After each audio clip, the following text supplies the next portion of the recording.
Everybody, my name is Christopher Saunders, and this is the Connecticut Sports Talent Show. We talk all things talents in Connecticut, and this is the second episode of the hashtag Thread series. I had on just a couple days ago Pat Miller and Andy Guion from Anna Maria College, and also Xavier as well. And I'm pleased to have on the second part. There'll be three parts. I'll be having Coach McKinnon and Mazzone on Friday, but currently right now I have first I'll introduce Jason Bruenn from Platt. Jason, say hello. Hello, great to be here. And then, second but not least is the big guy himself, Coach Shea from Plainville. Coach, thanks for coming on. Oh, anytime, whatever you need. First, I'll go with, Jason, because, he's the happy guy as, he's very happy. Coach, just kind of talk to me. I know, last season for a lot of coaches, it was tough on and off the field, on and off the field for various reasons. Just kind of do a quick recap of last season for Platt. I mean, we had a very talented team in certain spots. I don't think the whole team overall was, as good as we could have been. When we looked good, we looked real good. We were very athletic. Obviously, we had, Division I talent in Antoine Santiago, who's at Temple, and also Reggie Darka, who's at Central Connecticut. And we had a lot of it's probably a lot of off-field issues, just as far as kids not doing anything illegal or nothing to get arrested for, but just violation of team basic rules. Be on time to stuff and show up when you're supposed to. And I thought we should have had a better record than what we did. I thought we played most times better than what we did, than what the win and loss record showed. So. We're looking to improve on that. And in the off season, the coaches and I had a very intensive meeting as to the things that we want to do to alter that. And, we're hoping that this year, it seems that the kids in the off season have kind of bought in a little bit, and we're trying to change that mentality. Coach Shea, same question for you. And I know that if I recall, didn't your final game end in a win against Farmington, right, on Thanksgiving, correct? Yes. So kind of just recap that, and, especially to win the final game, that had to be at least something to build on heading into currently right now, the off season. Yeah. I mean, going into last year, we only had one kid back with any experience. So I was expecting the worst, hoping for the best. And every week, we started winning, and they were all tight games, all close games. It really came down to the last drive or two. We kind of, adopted the mantra from what Army West Point says, last of the heart, and we're small. We had 41 guys last year, counting freshmen, and playing up a level, playing all those bigger schools. We had to be tougher than everybody else, and some weeks we were, and I think we had a successful year at 7-3. It's always great to beat your rival, especially on Thanksgiving. That's still big in Connecticut. Don't care what anybody says. I'm sure Jason will agree with that, and it's something that, we're hoping to springboards into this year. I'm not going to lie. It did sting a little not getting in, that's always a top goal of ours, to be one of the 8, which I know you're going to talk about later, but that stung as well. And a lot of the kids that played last year, it stung them in the off season, and it's sort of a good thing what it's doing for us now. And, you mentioned about kind of the stinging aspect and that carrying over in a good way as far as motivation and such. And I'll go to Jason here. You talk about kind of maybe not reaching that level as far as the wins and the talent.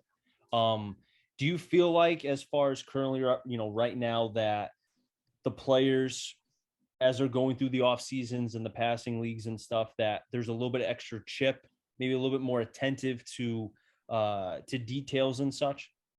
Yeah, I think that, coming off of last year, like I said, a lot of the kids are coming back, and I think they're a little bit more focused.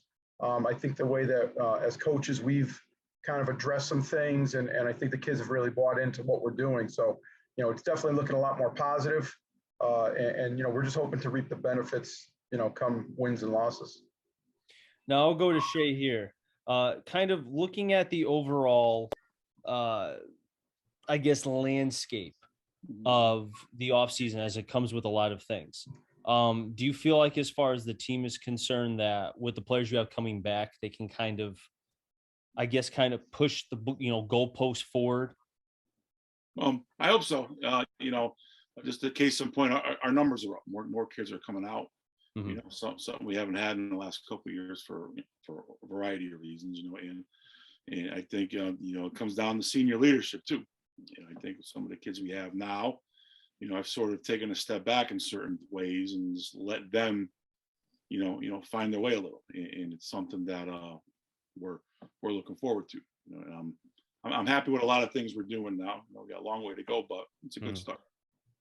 I'll go to Coach Jason here. Just is there any particular players by any chance that you think could maybe have a breakout year that people should keep their eyes looking out for this coming season? I think offensively, we're looking at our quarterback running back combo. They're brothers. Mm-hmm. Avery is going to play quarterback. He's a senior, and his brother's a junior, Amari. And our two inside receivers, Kevin Acosta and Vito Church, all starters last year, all coming back, and they have a good.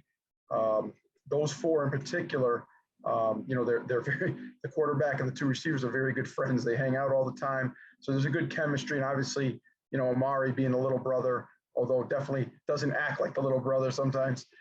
Sometimes acts like the big brother. He's definitely in that mix. So I think those four. They'll be playing offense and defense, but I think that those are the guys to kind of look for. Our offensive and defensive lines are young, inexperienced, so they're gonna struggle early, and I don't think any of them are going to be breakout type players, but I think they could be great role players, and I think they're gonna help us out in winning some games.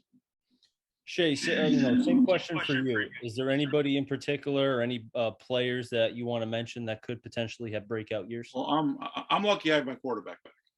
Even if you want to count that 7-on-7 year, this is now going into his third year. At the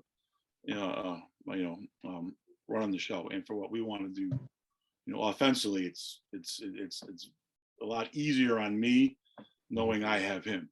But we are replacing 4 out of 5 linemen up front, and a wealth of our all-state tight end and whatnot. So we have a bunch of other kids looking to step up, that saw some time on the other side of the ball, and we're just, we're going to strap it up and we're going to play. Only real other returns we got Alan Quarian. He was a state champ in wrestling. We have another state champ in wrestling in Joe Kennedy. So we're glad we have some of those type of kids that are successful in other things playing for us. And we do have one of our all CCC wideouts back in Joe Vasquez. So for what we want to do, the pieces are there, but you gotta block, gotta tackle. I'm sure Coach Bruenn will agree. It starts up front. So we'll see. I'll stay with Coach Shea here for this question as well. Looking at kind of how the season was last year, 7-3, you just missed the playoffs. Now with it being 6 title, potential, champions, you have 6 because you got a double L, double M, double S, and so on and so forth. Do you feel like that kind of, what's your opinion on that? Because from all the coaches I've talked to, they love it, especially someone who's a part of the thread who I had on, and Pat Miller, who's now doing great things, will be with Anna Maria. Yeah, he's big time now. Well, I'm for it. I'm for it. I think it's great for whatchamacallit, for the game. It really is. I don't care who says it's watered down. It's not. We joked on the thread the other day about the ring is going to be the same size. It's another opportunity, for the kids to have some success. I know some of those smaller guys that got to play some of these larger schools, whatnot. Hey, you never know. I mean, the big schools, the L's, the double L's, they're always going to be in that spot. We got some of the smaller guys. It's just another opportunity, and I don't think it's going to water down anything at all. Just look at what some of the other sports, what they use as filler. And football, you only take 8. I know our soccer team was state champs a few years ago. They were the 20-something seed. You know what I mean? They got in and they did what they had to do, and they proved it. They were state champs. So under our format, those type of things don't happen, which is why I'm glad they're expanding our format so some of those other guys will have a shot. Coach Bruenn, same question. I agree wholeheartedly with Coach Shea. I mean, the more opportunity that kids get to the playoffs, the more successful you'll be in the playoffs. I mean, historically, if you look at a lot of the teams, they don't go one time and win. Most of them, get some kind of, rally going year after year.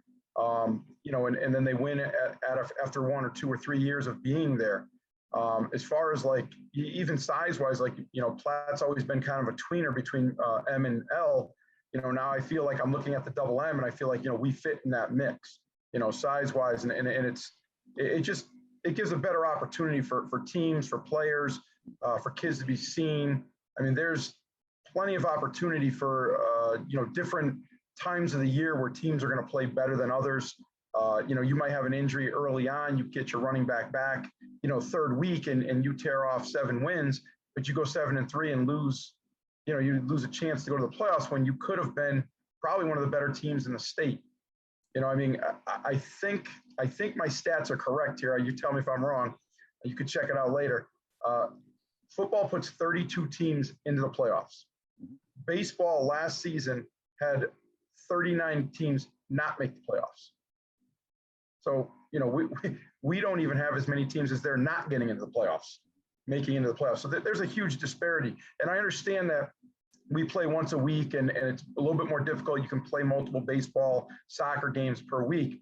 And I think, you may be kicked off of all YouTube and all social media for this comment, but in order to make it right, at some point, Thanksgiving football is going to have to go if they want to expand the playoffs to where it's, a lot better. And I'm coming from a 2 high school town where Thanksgiving means everything. I mean, you go 1-9, and that one win is against your crosstown rival. You're the greatest team in Meriden. So, would I want to see Thanksgiving go? No, but we also can't play into January. So, this is the next best opportunity for us to get more teams into the playoffs.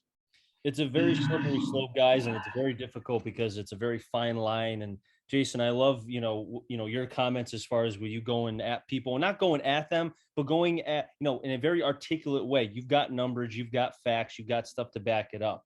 And I do really admire that, because you're not one of those people that just goes and puts it out there like, oh, this is just watered down. Okay, well then explain why. People don't do that. And that's the Twitter warriors and the people who go after people. You have the facts and you have the information to do that. And I do admire you for that. Thank you. Guys, we're just about running out of time, but real quick, Coach Bruenn, as far as restaurants, because I heard that you guys are both food aficionados. If I'm ever in the area, what's one place I should go to? Oh, there's too many. In this area, like in Meriden? Correct, in Meriden. I would see, like, if I was in, I don't go to eat in Meriden much, but if I was, I'd probably go to Taino Prime. It's a great smokehouse. They make some tremendous meals. Mm-hmm. You got to go outside the greater Meriden area to get some really fine foods. We drive all over the place. We drove into Massachusetts, a few weeks ago just to go to dinner. So, if you want a full list, I can write you something out, but there's some beautiful restaurants down near the shore, and even in Hartford area. Yeah, you definitely have to write me that list. I would love to have that. Coach Shea, I heard you're the aficionado for Plainville. You know a lot of places. Tell me one place. I'm a creature of habit. I only go to like 2 or 3. If I'm going to pay to eat something, I might as well get what I want. But when I do want to venture out, I like this past weekend, I asked those guys, where can I go to get this? And Brew had like 15 suggestions. Which I'm all going to try to hit up now. But in Plainville, obviously, we go to J. Timothy's. Wings are wings, and theirs are pretty good with the dirt. That's very true on that one. Guys, I really appreciate you both coming on, Coach Bruenn of Platt and also Coach Shea of Plainville. Thank you so much. Thank you. Thank you. No problem. Now, wrap things up here in the Connecticut Sports Talent Show. So until next time, stay safe. And remember, on Friday, Coach Mazzone and Coach McKinnon of Wethersfield and Stratford will be on next. Have a good one, everybody, and be well.